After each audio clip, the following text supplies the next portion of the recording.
Happiness has 3 macronutrients, which you need in balance and abundance. And if you don't have all those 3, you're not going to be a happy person. I ask my students on the first day of class, it's a hard class to get into. There's a lot of competition to get into the class. I say, look, you're in this class, you bid your points, because this is sort of a point system for getting electives at the Harvard Business School. It's a market. And I say, so you must know what it is, right? What is it? And they'll go around and say, it's the feeling I get when I remember. Yeah. Like, wrong. Happiness is not a feeling any more than the smell of the turkey is your Thanksgiving dinner.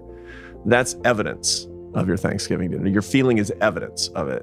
If we look at the happiest people and the unhappiest people, the happiest people have in common 3 macronutrients: enjoyment, satisfaction, and purpose, which you need in balance and abundance. And if you don't have all those 3, you're not going to be a happy person. And so I'll talk to very powerful people say, frankly, I'm just not happy. I will look at their macronutrient profile in the same way that if you said, my digestion's all goofed up. Well, probably you're not getting the right macros. Yeah. And ordinarily what I'll find with strivers is that they're very high in stoic work ethic to get a whole lot of long-term meaning, and they're very low in enjoyment. They're very low in enjoyment, what I find. If I'm talking to undergraduate students, they're very high in enjoyment on the basis of high dose of pleasure, and they're very low in meaning. They're not getting a whole lot of meaning. Or if they're real success junkies, they're trying to get as much satisfaction as they can, and it's elusive because they're on the treadmill. It's like, work hard, get the hit. Well, that was good for a week. The new car smell lasts for like a week, right? The people always say, it's the California phenomenon. There's a lot of research on this about how long you'll be satisfied if you move to California.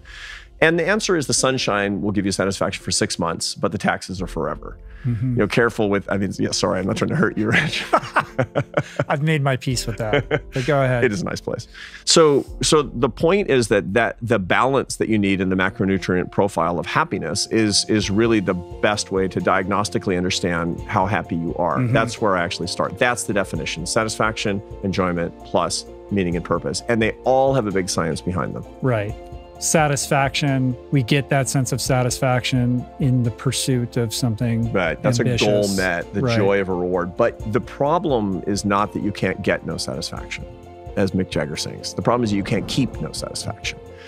The real problem is you get it and then it goes. So it's you get the high from cocaine or alcohol, for example, but it's gone immediately and you chase it. If you never got it in the first place, it wouldn't be a problem. If you literally got no satisfaction, there would be no problem. But that you can't keep no satisfaction, that's the real problem. But you can hack it. You can actually hack it if you understand and go against. You can get enduring or at least lasting satisfaction if you will go against your nature, which is a really interesting body of literature because it reminds us again that Mother Nature doesn't care if we're happy. Mother Nature wants to fool us again and again and again and again to hit the lever, because it makes us more genetically fit. It helps us to pass on our genes by having more money, more power, more honor than the troglodyte in the next cave who has fewer animal skins.